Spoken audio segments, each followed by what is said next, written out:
None of the content on this or any episode of the Kratom Science Podcast, Kratom Science Journal Club, or on any page of KratomScience.com is intended, nor should it be considered, medical claims or medical advice. This is the Kratom Science Journal Club with Dr. Jonathan Cachet, neuroscientist and expert in psychopharmacology. In each episode, we discuss an article in a peer-reviewed journal. I'm your host, Brian Gallagher, blog and social media writer for KratomScience.com, your source for all things Kratom. So this podcast is going to be about the new documentary based on the Michael Pollan book, How to Change Your Mind, and that's available on Netflix. And this is a documentary about psychedelics, so I wanted to announce something that Hamilton Morris announced on Twitter on July 22nd. He says, today the DEA withdrew their plan to prohibit 5 psychedelics, and Hamilton lists the 5 psychedelics in the tweet. And he goes on, quote, as opposition mounted, they decided to cancel the hearing. Kratom was the first time public opposition prevented the prohibition of a substance. Now we have 5 more successes, unquote. And I'll link to that tweet. And these were 5 newly discovered or synthesized psychedelics. I don't know much about them. And the DEA was going to outlaw these just like Kratom. They were quietly going to put them on Schedule 1, which is a bad thing to do. These things need to be researched and legal. So that's good news. So anyway, here's Journal Club. Did you get through the 4 episodes of How to Change Your Mind? I did. I thought there was only 3, though. Isn't there LSD, psilocybin, mescaline, and then that's it, right? MDMA. Oh, I didn't listen. I didn't watch the MDMA one. Oh, okay. That's the one that I missed. That was a good one. I mean, they had... Well, I guess we could just go through, in order. That was the 3rd episode. I could talk about all of them. This is, sort of my wheelhouse, right? This is pretty basic. This is stuff that, a lot of the information I already recognize. And this is Michael Pollan's book, How to Change Your Mind. It's kind of the documentary version of his book. And I would say, in general, this is the thing, a lot of people who have studied this might know some things already, but it's still a good documentary to watch, and there's personal stories that none of us have seen before, which is it's worth it even if you're an expert in psychedelics to watch it. But what I would say is this is a good one to send to your parents and grandparents because it's Michael Pollan was very psychedelics naive when he started to research this, and so he explains everything very basically, and it's a good. It's definitely a good way to show it to somebody who is skeptical about these psychedelics. And I would say, too, I guess the first one on LSD does a lot of sort of exposition to where it's laying out the history of psychedelics. And I like the way that you put it, too, with Michael Pollan, where he was, he basically gives his story about why he started getting interested in essentially these natural medicines or these plants, and that he remembers reading from a young age this study about how LSD rearranges your chromosomes and causes birth defects when he was 10 years old or something. But so he was a prime candidate, just like our parents or older were as part of this hysteria, this psychedelic hysteria that in some ways, Kratom hasn't gotten to that extent, to that degree, but it's similar in broadly in speaking in drug hysteria. And so even as someone who is familiar with all of these stories, there were little tidbits, and I wrote down some notes on the LSD episode of tidbits. I was like, oh yeah, I didn't know that, or that's an interesting thing. And then really the mescaline one I would characterize as, really discussing sort of the provenance of the peyotes and cultures, whereas the psilocybin episode was really the one that gets into these personal case studies, people with OCD, people with cancer diagnoses, and then confronting the sort of death down the road. And I would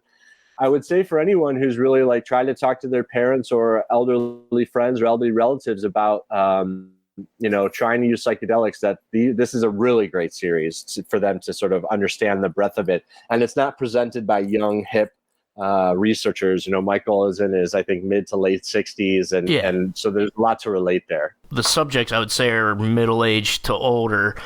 Even in the MDMA one, they deal a lot with PTSD and trauma because MDMA is like serotonergic, and Anne Shulgin's on that one, and Doblin, and they show a little bit about maps.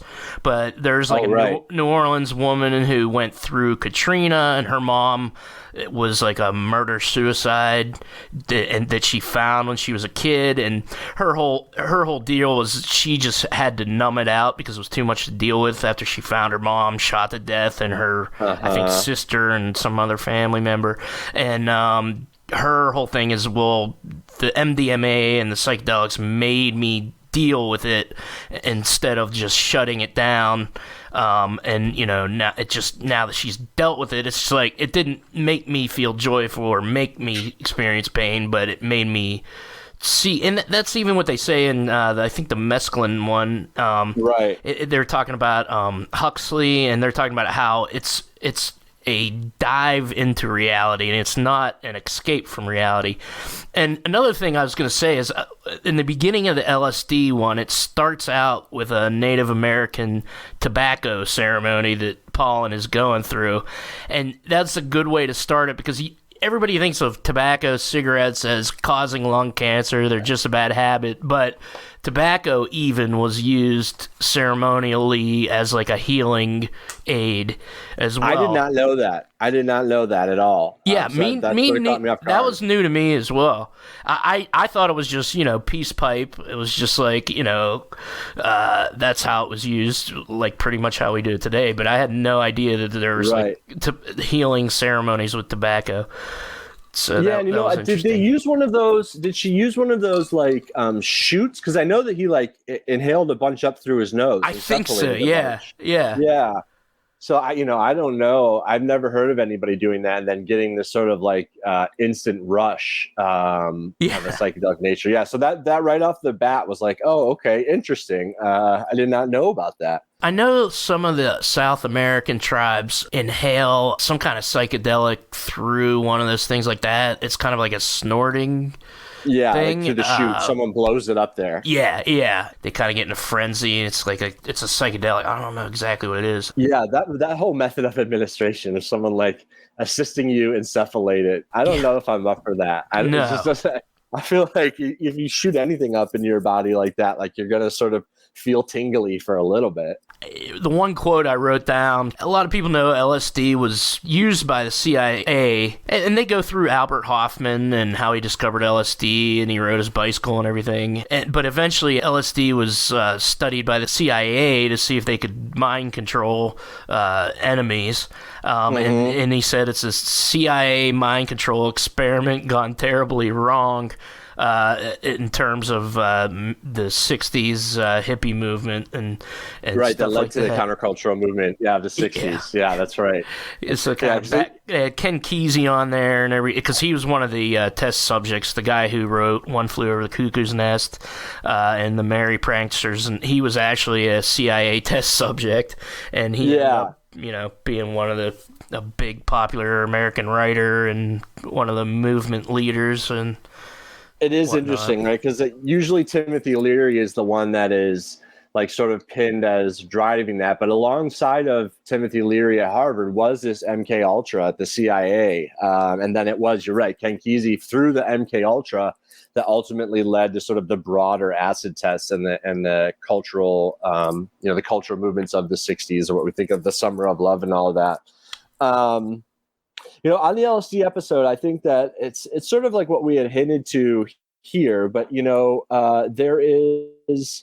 there's this default assumption because of the drug hysteria that these psychedelics are dangerous, that they're addictive, that they could be lethal, that they're going to leave all these kind of effects. And so Michael sort of lays out at the beginning, the more that I researched it, I realized that they're not addictive, they're not toxic, there's no known lethal dose, but the hysteria is real. And then he goes on to say, like, that doesn't mean there aren't dangers, right? It's not to say run into it head first, but this notion that there should be Schedule 1 and there's no safe use and no medical use is just absolutely false. And I think that everybody's sort of in their journey of learning about controlled substances. And I like the way Michael puts it too. He's like, how did a single plant become illegal? Or one of them said, how did a species, who do we think we are? I think that was Paul Stamets who said, who do we think we are to just make a single species illegal?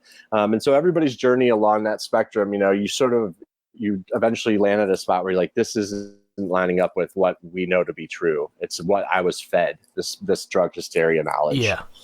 And they even had, which I don't think I knew, they even had sort of like exaggerations about fetus damage, right. Which went on with crack babies in the 1980s. Crack babies really weren't a thing, but it was like an exaggeration by a doctor, and it was like later revealed that these symptoms in newborns could have been from heavy tobacco use. Right. So it was just one of those ways that science gets exaggerated, and we see that with Kratom a lot with some of these case reports where they really don't know what's in the Kratom or what's going on with the people that go in with problems, and the headlines, Kratom induced whatever.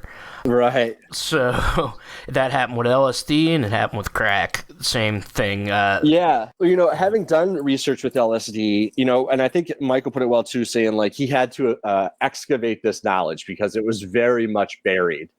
This is from like the 50s through the 70s. All of this research was done, but there is by probably, maybe 40-50% of the body of research on LSD was in the idea of it being a psychomimetic, in that it induces symptoms of psychosis. And so, when we were doing background research before we dosed the zebrafish and trying to understand like LSD in the window of consciousness expansion, it was always difficult because even our PI at that time was like, well, no, we'll give them LSD in order to induce schizophrenia, and there'll be a zebrafish model of schizophrenia. And we're like that's bad science. That's bunk. And I think that the guy that did it, I didn't write down his name, but he was talking about, it was a guy who maybe was in Maryland, but he was essentially one of the first ones to say, well, we can use LSD to induce psychosis-like states. But he goes, but like any good scientist, the first rule is you should do it yourself. And then he realized in doing that these aren't the same thing as like a psychotic state. And in fact, there's really a lot of like euphoria and joy and empathy that emerges that's not schizophrenic. But I mentioned that, I think, to say that a lot of the research out today, and like in the Kratom papers, what it'll be like, the use of Kratom can be, potentially harmful and addictive, and it's sort of like this game of telephone. You'll still see in LSD papers to this day, like this notion that it came from this path of being used to induce schizophrenia or other psychoses. Like that's still at the foreground or forefront of most of the lead-in to the research done today. I think, though, if you're prone to schizophrenia, it can trigger it. Like if you're, isn't that right? And I think Pollan even said that in here. But he did. It doesn't cause it, though. It's schizophrenia. I think it's too complex to be caused by taking a drug that metabolizes out of your system very quickly. Yeah, and I think people say that because they have to say, like you're saying, it's not lethal, it's not addictive, it's not toxic, but you want to curb that statement and to say like that doesn't mean that it's potentially risk-free. And so people do say now, well, if you have this risk factor for schizophrenia, like a psychedelic can cause your first like psychiatric breakdown, and that could trigger you to sort of go down this path where you develop symptomology. I don't know if I've seen that. I don't know if I've witnessed it or I've read about it. I just don't know. I definitely have. I had a friend from high school and his mom had schizophrenia, and I think the LSD probably wasn't good for him. It did trigger that. If your parent has certainly noticed. serious mental health issues. I mean, you grew up with it, so like those probably should be careful. And so do you think if they were to take it in the clinical setting, that it would have been maybe less likely? Yeah, because I'm talking, and everybody I'm talking about was like 18 to 22 at the time, and doing it on their own with no guidance, how we all did it. And so, very possibly that they could have a medical benefit from it.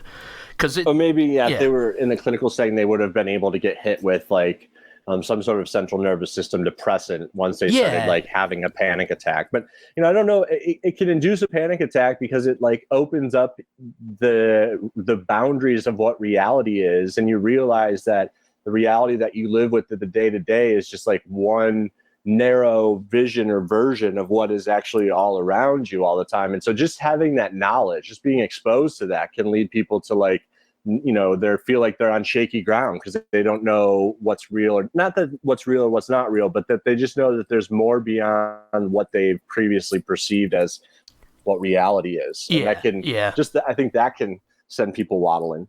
Another the mushroom episode I was looking at, there's like an older woman with cancer, and the episode was focused on how it helped her kind of accept.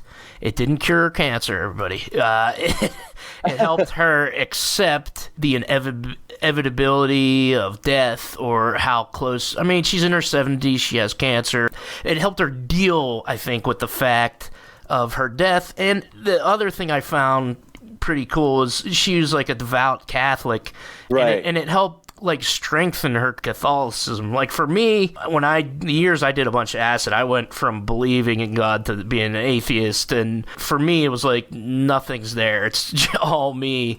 But I probably would have came to that anyway, just for my own belief system. They talked about things that they saw. I'm not sure if it was clear, but I feel like this is laying down with your eyes closed. These are the things they envision while tripping. It was almost as though Pollan was describing it as they were in this hallucinatory world, but I really think it's from just laying down in a relaxed therapeutic setting and describing the visions you're having and the thoughts you're having.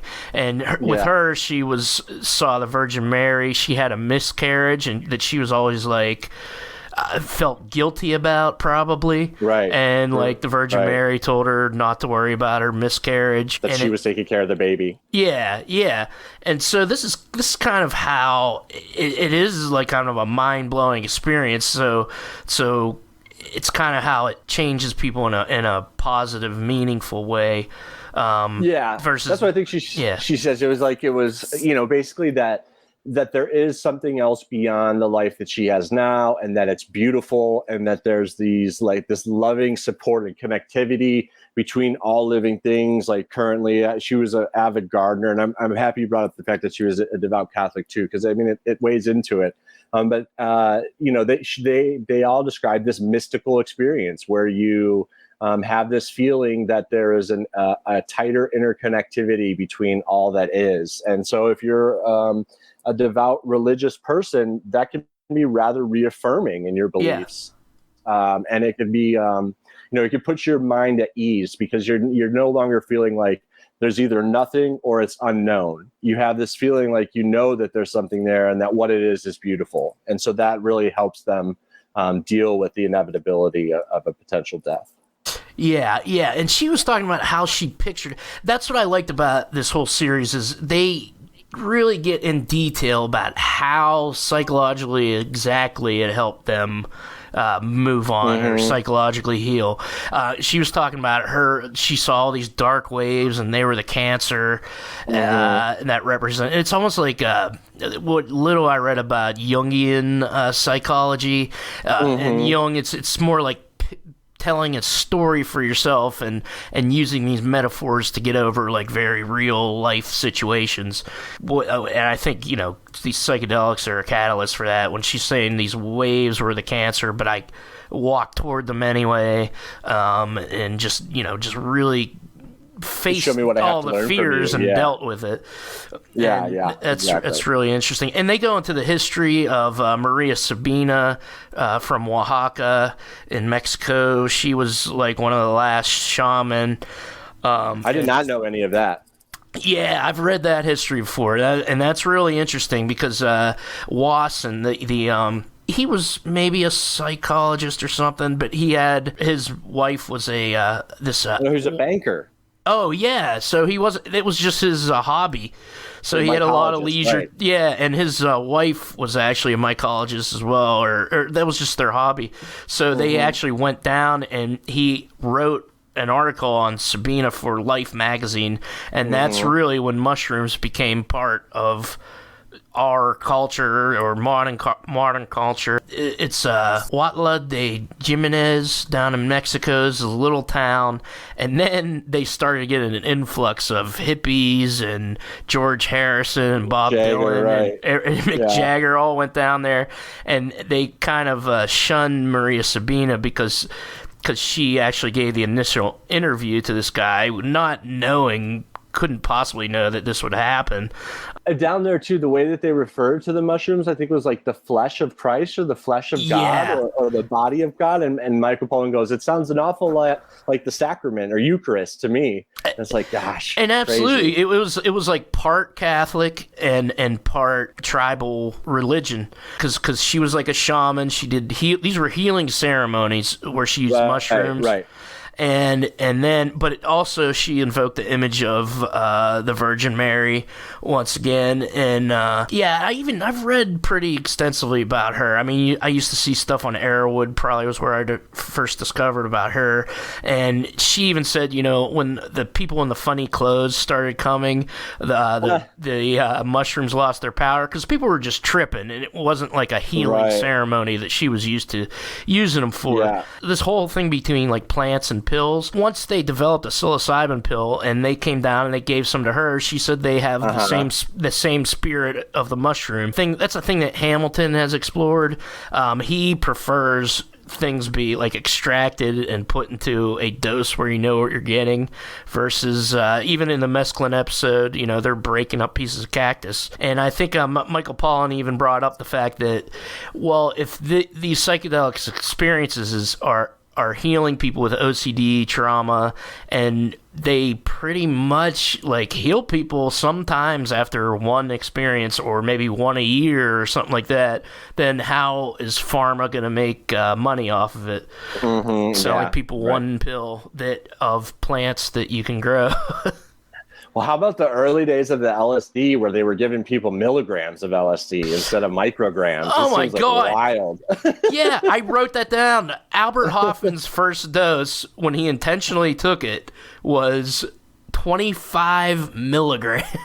That's a lot, dude. That's like thousands times what a normal dose would be. Yeah. I think 25 micrograms is in like one strong hit, maybe. Like a threshold dose. Yeah. So that's crazy. That's wild. I think, and he described too, like when he did it intentionally, like there was this period where he was riding home where it like turned scary and he wasn't really sure. And he was like, for sure that he was, in this documentary, this was the first time that I had actually seen like Hoffman and some of these like, you always see the clips of Timothy Leary saying tune in, tune out, drop out, or whatever his thing was. But I hadn't seen the scientist on camera before. I didn't really even know that footage existed. So hearing it directly from him was cool. Yeah. LSD was like serious science. It was in something that existed in labs that people were studying. They started to do it on test subjects. Then Leary, this is why I'm kind of ambivalent about Leary, because he started, going into the media and saying this is a cultural revolution. And then the Vietnam War was happening, and people were against the war, so the government wanted to shut down the anti-war movement. Hold on a second. Yeah, hold on a second, though. You jumped too fast, though, because they make it at Stanford, so this is like right around the time where Ken Kesey was part of the MK Ultra, or shortly thereafter. At Stanford in California, they were doing creative problem solving with scientists, right? And in order to be admitted to this study where you get LSD, you had to have a problem that you couldn't solve, but you've been working on for the last 4 months. And they said that there was 48 problems, and at the end of the LSD trip, they had 48 solutions that were credible. So there was like this very early inclination to solve creative problems in what essentially became like the Fertile Crescent of Silicon Valley, right? So if it wasn't for these tests that were being done in Stanford with LSD, they make this through line to say that was the birth of Silicon Valley, that then led to the birth of the space program, that then led to the birth of the environmental movement, environmentalism, at PCR. So the scientists that developed the polymerase chain reaction, like how we understand genetics and perform genetic experiments now, that was developed by a guy who had done LSD. I had heard this like briefly before too, but the founder of Alcoholics Anonymous was not necessarily, he had a spiritual awakening that wasn't necessarily Christian, but was psychedelic, and that he stopped drinking after that. All of that then leads into Vietnam, where I think they describe it as saying like, before that time when people were drafted, they were sort of like, they weren't opposed to it. They would serve their country and go off to war gladly. But now with this like countercultural revolution, that, there were these problems with the Vietnam War. And then ultimately Nixon attributed those problems at home, or people protesting and people objecting to it, as the psychedelics and the marijuana that ultimately led to the drug war where we're at now. And it was like kind of everything that went along with it as well. Television being in everybody's homes. It wasn't, you just had very controlled radio during World War II. So we could see what was going on in Vietnam. There was like, bombed villages on the news every night. It's very fair, yeah. Yeah, and also the journalism that was coming out of there was amazing. I mean, people started to understand that the whole war is based on a lie, and it was basically just a war on poor people. And it was like the evolution of everything together that kind of caused that moment. The LSD and stuff, it was for sure like, and then he even had like Steve Jobs, Stuart Brand, the guy that discovered DNA. They all say, yeah, I did LSD. I mean, not everybody that did LSD obviously came up with a groundbreaking invention. Nobel Prize. Yeah. So maybe they would have discovered those things anyway, but that was just kind of one of my notes. It was definitely contributory to all these things that were going on. Yeah, and I think the guy with the DNA or with the PCR was essentially saying like, I wasn't on LSD when I came up with it, but because it had opened the doors to like alternative ways of thinking and expanded the breadth of what I thought was possible, how I was thinking about the problems just changed fundamentally. And I think that sort of goes back to what we were earlier talking about with the psychosis. Like it could maybe go both ways, but a lot of people, I also don't know if there's a lot of evidence for these things like acid flashbacks or like hysteria, where it was like, oh, it builds up in your cerebrospinal fluid, and if you crick your back the right way, it'll release it back in, and you'll have this acid flashback. And it's, I think that's like hysteria wrapped around the notion that you leave the experience with an understanding of like what it was like when you were there and how it is different from when you're not there, and that knowledge can change the way that you're thinking. What Hoffman said, which was kind of like the sad ending temporarily then, was he said the American story, and they were talking about the Vietnam War or everything, kind of destroyed the potential of LSD for a while, but now luckily, this is a really mainstream documentary. Like you could never see anything like this in the 90s, even like 10 years ago. There was never anything but acid bad in the mainstream media, but now since our media is wide open, we can see, and in a very mainstream, well-funded documentary is doing this. But I think that whole American story thing goes all the way back to the Native Americans, which is covered in the mescaline thing. There was a lot of interesting history in there that I didn't know. They were going after, from the beginning, they were going after peyote, the colonial European settlers. Oh yeah, the Spanish, the colonialists, right? And she said even to go after the medicine keeper, to destroy a culture, you have to go after the medicine keeper, which you see in wars when in like wars of aggression when hospitals are bombed and ambulances are bombed and stuff like that. I thought it was super brilliant that they decided. I didn't get the actual name that the San Pedro cactus was called.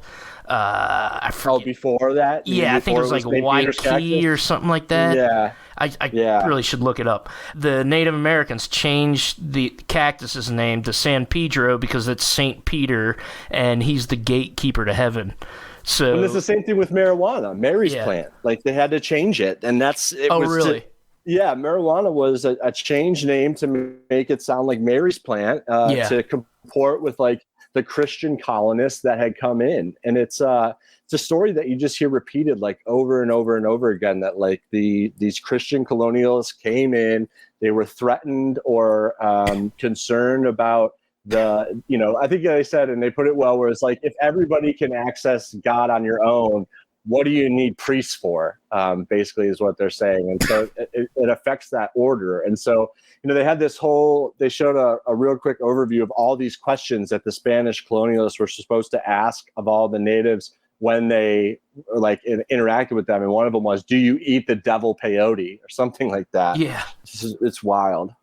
And that's weird. And he also, I think, mentioned in that episode that, really in Western tribal culture, they found like ergot, a goblet in Greece somewhere. Chalice. The European culture was, the modern culture that was ruled by kings, but we're all from tribal cultures, if you look back far enough, where probably some form of psychedelic was consumed ceremonially as Europeans started forming into kingdoms and rule by tyranny, basically. Then all these sort of rules started to be imposed on people, and then we didn't know anything but alcohol. And coffee was one of the ones that was I think we talked about this before, like even coffee was used as a tool to destroy a culture by another culture.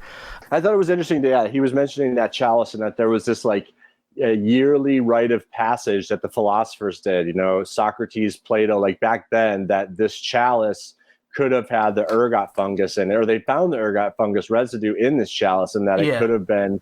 But it is always marked by this idea that you are using it in a sort of ritualistic or ceremonious fashion, where there's an elder who has done the compound of the drug before, and that they're sort of leading a new round of recruits, or like a new class, through this rite of passage. And I think there's some wisdom there. The younger guy that was in there, one of the younger Native American guys, he was talking about how he had alcoholism, and he went to I think his uncle or something, and he said, I want to do this peyote ceremony because I want to stop drinking, and that was and that goes to the whole experience healing versus just doing it for fun. As you have an intention, you go in with it. I want to deal with this fear of death. I want to get over PTSD. I want to get over my OCD. That seems to be one of the keys to healing. Is it's actually like you use things. It with the intent, right? Yeah. And universally, all the psychedelics sort of, the best analogy that I use is like shades and filters, or shades and blinders, right? Where like the blinders on the side of your eyes, like on the horses, just hope you look forward, and then you have different color shades in front of your eyes that sort of limit the amount of information coming in. And when you get rid of those shades and those filters, you can approach yourself and this problem in a way with empathy. Like sort of, you're not sort of stuck in the cyclical, like negative thought process. You're able to reflect on whatever you're trying to stop or change or modify, and understand that you have the control to do that, and you approach yourself with empathy. And I think that's one of the universal things with all of these psychedelics, is that ability to sort of reassess whatever you're going in with the intent to learn more about or change, from a perspective where you're not necessarily succumbing to X. Like X is something that you're in charge of in some ways. At the end of the LSD one, they were talking about doing research on the parts of your brain that actually does that shading and that filtering, and it's primarily the thalamus. So like all of your sensory organs get relayed through the thalamus and then out into the cortex areas of their brain for processing or signaling, like signal classification. And what we see with almost all psychedelics is that there's much less inhibition going into the thalamus, meaning that there's more sensory information being relayed throughout your brain. And I liked at the end of the LSD one where they were saying, we're not just looking at what receptors does this drug touch in your brain. We want to understand it from a systems level, meaning like how does it actually affect our sensory inputs and our sensory relays. And so that's sort of like, that's where this next generation of research is going. Whereas in the 50s and 60s, it was like Sandoz found it. They didn't really know what to do with it. And they're like, anybody who wants to sort of figure out what this even is, let us know and we'll send it to you. Now there's some much more like focused research on mechanisms and systems that not only will tell us a lot about the psychedelics, but about human consciousness in general. And that's always been sort of the exciting thing about the psychedelics to me in the research perspective. There are a lot of scientists in each of these episodes. But it's funny, after Nixon did the ban, so the Vietnam War, and then Nixon declares public enemy number one, and that there were some 60 LSD studies going on around the nation at that time. And like they all got a letter that was like, as receipt of this letter, you are no longer exempt. And this is a controlled substance. And if you don't stop and destroy it, then you're going to be in trouble. And it's wild how fast that can happen. Talked about that, how the Sandoz like would send anybody could get LSD with like a well-written letter. They said a professional-looking letterhead. Yeah. That's just crazy. MDMA one talked about how it was invented by Merck. So, and it just sat in their lab in a flask on their shelf for like years, and they're just like, whatever. They were trying to do something completely different. Has been like, I think people that grew up in the 80s or were like coming of age in the 80s, like they were, it was the rave drug because it really at that point it wasn't illegal yet, and so you could just get your hands on it. Like it's where LSD and mushrooms and mescaline, even though the mescaline's in a little bit of a different legal category, but where those became illegal, like in the Nixon era, it was till much more recently that MDMA sort of got this illegal status. Yeah, and I remember I've never done ecstasy. It was ecstasy in the like early to mid 90s. It was like around when I was in high school coming. Yeah, raves were coming out, and I think they had started, sometime in the late 80s. But then they were like, raves were getting popular, raves and psychedelics and ecstasy. But I remember my friend describing it. He knew like a nurse that could get really good pure ones. Oh yeah, and he was like, oh, dude, I just loved everybody. I just wanted to, like, touch everybody. And I was do you think that you could do any of these in the clinical setting where you're, like, there with a researcher and you have on headphones and a thing over your eyes? I don't think so, no. I could never. So either. It's just the people sitting there watching you. I'd be too self-conscious. It would distract me. I don't know. And inevitably, there's always someone in the group, if you're on a trip with a group, where someone's like, yeah, we need to go outside. Let's go for a walk. Like no one ever really addresses that urge that you get. And so I just don't know if I'd be able to do that in the clinical setting. Yeah. You're right. Like being under the eyes of being watched, you would sort of like go in these loops of being really self-conscious, but then just having to like sit there, I don't know if I always get these urges to like go out and adventure, and it would be tough for me to do it. All the people in this documentary seem to do good with it, and they're all just sitting there on their bed with like two people with notepads. And I wonder if they had experience before that too, because it does make a difference. If you, depending on where you were introduced to the drug and when you first did it, like that sort of becomes built into your own set and setting. And so who's to say, like, I've never done mescaline or peyote, but maybe I could do that one in that setting because I don't have another context to link it to. Who's to say? It's just, I just know that I like getting outside and walking, and I would have a trouble sitting on a bed for the whole entire time. Definitely, but it hopefully it will work for people. And they also showed today where there was a movement to decriminalize. I think it was just probably psilocybin or certain psychedelics. The decrim nature. Is that what they're called? Yeah.